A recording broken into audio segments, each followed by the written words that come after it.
इस कार्यक्रम के पुण्यार्चक हैं श्रीमती हेमलता जी, झुम्बर लाल जी पाटनी जालना, सौभाग्यवती मंजू कचरू, सौभाग्यवती रेणु योगेश, सौभाग्यवती रश्मि दीपेश, सौभाग्यवती सलोनी अक्षय, चिरंजीवी मोहित, संयम रोहित, शुभम पाटनी एवं समस्त पाटनी परिवार Jalna. Firm Kapoor Chand and company, Adinath hardware and steel traders.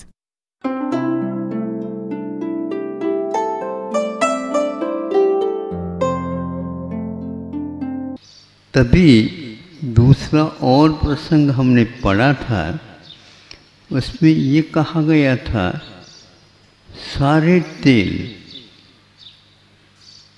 उनको मालिश इत्यादि के माध्यम से मलने के बाद भी अंत तक वह भीतर नहीं पहुंच पाते, किंतु घृत एक ऐसा सारभूत तत्व है जो गोवंश से प्राप्त होता है अथवा अन्य और कोई भी पशुओं से,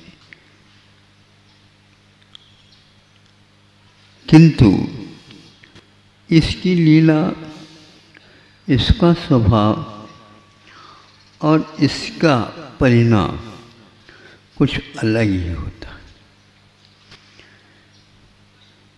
एक वैद्य के माध्यम से ये सुना, यह सातों परत जो शरीर के हैं उनको पार करके हड्डी तक पहुंचने की क्षमता रखता है। जब यह पढ़ा तब सोचा ऐसा कौन सा गुण इसके पास आ गया अन्य तेलों की अपेक्षा से, ये यहाँ तक अपनी गति बना लेता।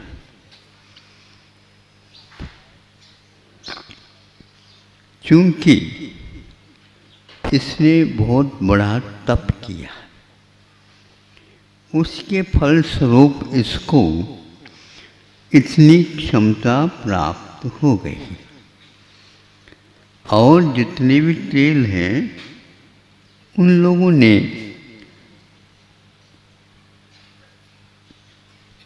अग्नि की परीक्षा नहीं दी, किंतु इस घृत ने अग्नि की परीक्षा दी। और जब यह नवनीत से इस अग्नि के माध्यम से घृत का रूप धारण कर लेता है तो स्वाद देना तो दूर, स्पर्श करना भी दूर, किंतु यदि कोई भी उसका उपयोग करके आता है तो वह नाक में एक बार थोड़ा सा जाता है, झकझोर कर देता है। इसलिए इसका घृत का बहुत औषधों में उपयोग होता है। इसको तेल इसलिए नहीं कह सकते, जितने भी तेल हैं वो सारे के सारे बिना अग्नि परीक्षा के आते हैं। हाँ, पेले जा सकते हैं, पेलने का कष्ट अलग होता है और उबलने का अलग अपना परिणाम निकलता है। और दुनिया प्राय करके इस बात को लेकर के उबल तो जाती है, लेकिन उस उबाल को वह सहन करने की क्षमता नहीं रखती। तप का आज दिन है, इतना तो पक्का है। कल त्याग है, राकिंचन फिर ब्रह्मचर्य है, ये क्रम है। तो तप को रखा है, सत्य भी हो गया और संयम भी हो गया। अब तप का क्रम आया। तप की महिमा भारतीय संस्कृति के अनुसार बड़ी अपरंपार है। करे या न करे, किंतु उसका महत्व तो सब लोग स्वीकारते हैं। तो जब यह तपता है उस समय में भी दूर दूर तक दुनिया को, मतलब मोहल्ले में तो वह अपना प्रवास कर ही जाता है। ऐसा लगता है कि उस समय उसकी कृपा से आप लोगों की नासिका में दूर से उसको सूंघने की क्षमता आप लोगों को आ जाती है।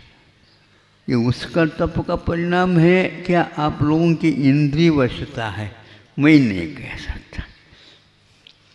इस गंध को आप लोग स्वीकार तो कर लेते हैं, कम से कम उसके बारे में सोच तो लेते हैं। ये नवनीत तक कहाँ था और नवनीत के बाद उबालने से ऐसे कहाँ से आ गए। ठीक यही दशा आत्मा की है। जैसे जैसे इस तप से गुजरता है मोक्ष मार्गी, वैसे वैसे यह सुगंधि उसके समग्र जीवन को सुगंधित करते। कुंद कुंद को नित्य नमु, हृदय कुंद खिल जाए, परम सुगंधित महक में जीवन मम घुल जाए। ये फैलाव इस गाथा में अभी भी विद्यमान है। कोई इसको भाव से मुखाग्र करके करता है, अवश्य इस सुगंधि का परोक्ष में सही किंतु प्रभावित हुए बिना नहीं रह सकता। यह ऐसी गाथा हमेशा हमेशा लिखने वाले ने नहीं सोचा होगा कि इसकी महक इतने वर्षों तक रह सकती है, किंतु उसका प्रभाव इतना ही नहीं रहता। स्मरण भी कर ले तप का तो भी वह अवश्य ही रोंगटे खड़े हो जाते हैं उसके, और वह लाभान्वित बाद में हो या न हो, आज भी वह ठान लेता है कि यह एक बार करने योग्य है। लेकिन घी उबलने के उपरांत भी किसी को वह किसी भी प्रकार से उबलने नहीं देता। उसके परिणाम ऐसे निकलते हैं, वो हमेशा हमेशा आह्लादित कर देता। रोगों में काम में जब आता है, ये अनेक प्रकार के वैद्य हुए हैं इसकी जीवन गाथा के वर्णन करने वाले, वे भी हार जाते हैं। इसके पास क्षमता ये है कि वह प्रकाशित भी करता है। आप लोग प्रकाश में डूब जाते हैं और उससे उपकृत हो जाते हैं। आंखें भी आपकी काम करने लग जाती है, मन भी प्रफुल्लित हो जाता है, तन तो हो ही जाता है और पुष्ट होकर के आपके लिए संतुष्टि प्रदान करता। ऐसे घृत का जब परीक्षा कोई कभी ली जाती है तो वह उसका सही स्वरूप सामने ला करके रख देता, तभी वह लोकप्रिय होता है। लोकप्रिय होना तो बहुत और भी साधनों से हो सकता है, लेकिन वह और भी बहुत कुछ काम उसके होते हैं वो कभी भी नीचे नहीं बैठ सकता। आप इसके लिए घसीट दो तो भी वह कहाँ रहता है, मिला दो दूध में गट-पट कर दो। मान लीजिए एक किसी भोगनी में आपने 1 क्विंटल दूध रखा और उसके नीचे 4-5 चम्मच घी पहले रखा और इसको भर दिया गया। वह मान लीजिए तपेली 1 फीट हाइट वाली ऊंची है और वह पूरे दूध से भरा नहीं, भरी नहीं, और वह दूध उच्च आसन बैठिए। आसन शुद्ध है, आसन शुद्ध है। ऊंचे सिंहासन स्वीकार कर लीजिए। वह कहता है तुम्हारे निमंत्रण को हम स्वीकारते नहीं, हम अपने स्वभाव से आपको परिचित करते हैं। आप समझ लीजिए, आप मुझे आसन क्या दे सकते हैं? आसन तो पहले से ही मुझे प्राप्त हो जाता है, यह मेरा गुणधर्म है। वहां तक तब से ही गए हैं, कोई भी ऐसे शुद्धात्मा नहीं है जो बिना तप के वहां पर जाकर के बैठ गया हो। इतनी दूरी को पूर्ण करने के लिए घंटों की आवश्यकता है, महीनों या वर्षों की आवश्यकता हो सकती है आज के वाहन के लिए। गिनते रहिए आप, इतने किलोमीटर, इतना किलोमीटर, इतने कोस, लेकिन ज्ञात है आप लोगों के पास, ये ज्ञात कर लेना चाहिए।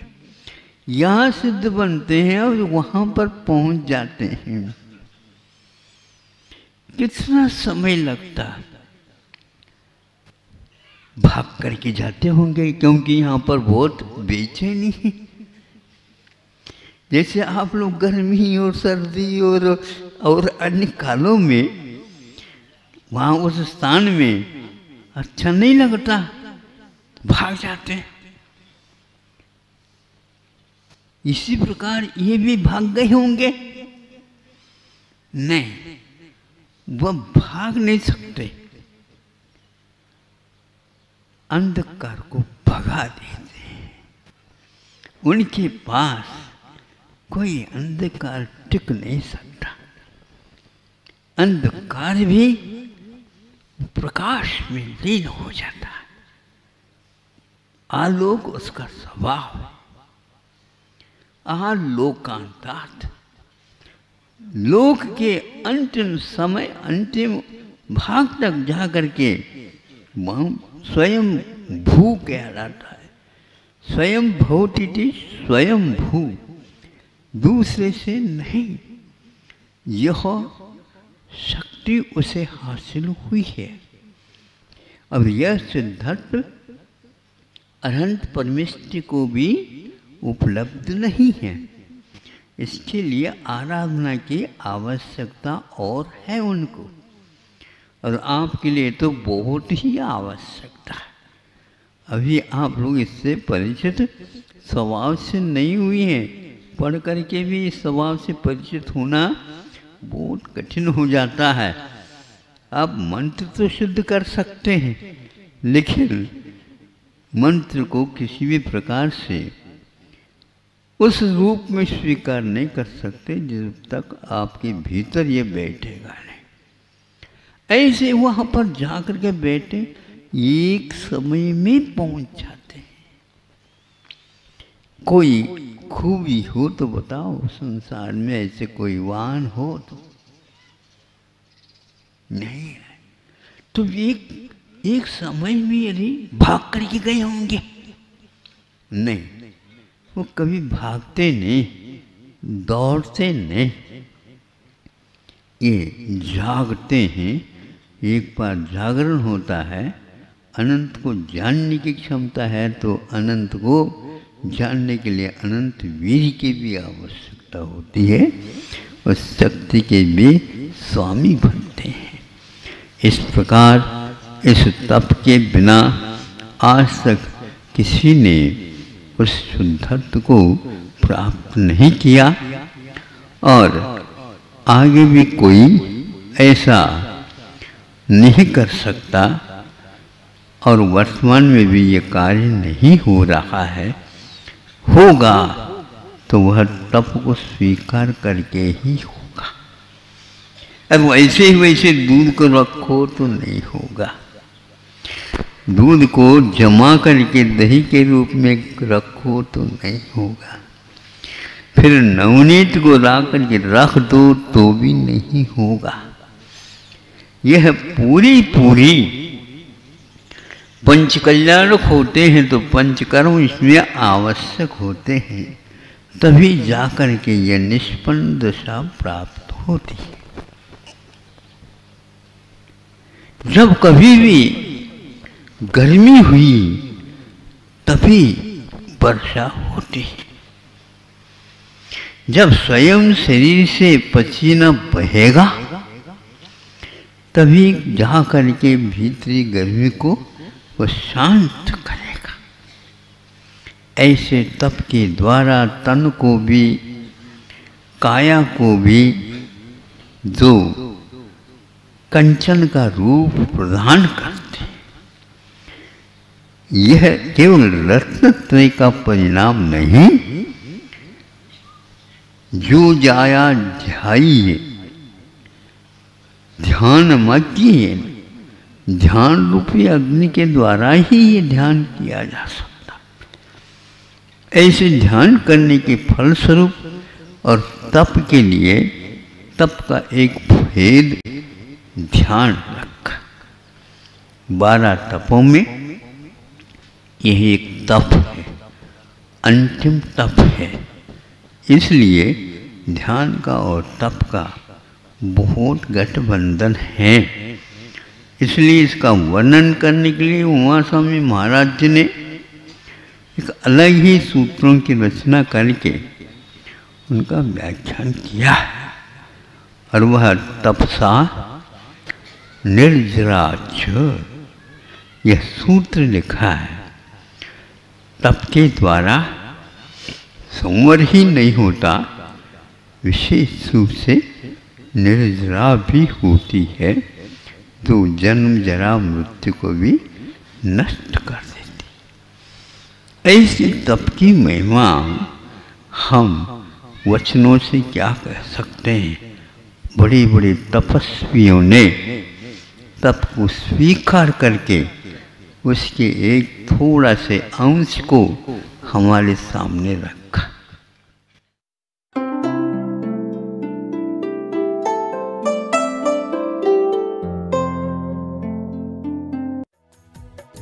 इस कार्यक्रम के पुण्यार्चक थी श्रीमती हेमलता जी, झुंबर लाल जी पाटनी जालना, सौभाग्यवती मंजू कचरू, सौभाग्यवती रेणु योगेश, सौभाग्यवती रश्मि दीपेश, सौभाग्यवती सलोनी अक्षय, चिरंजीवी मोहित, संयम रोहित, शुभम पाटनी एवं समस्त पाटनी परिवार Jalna. Firm Kapoor Chand and company, Adinath hardware and steel traders.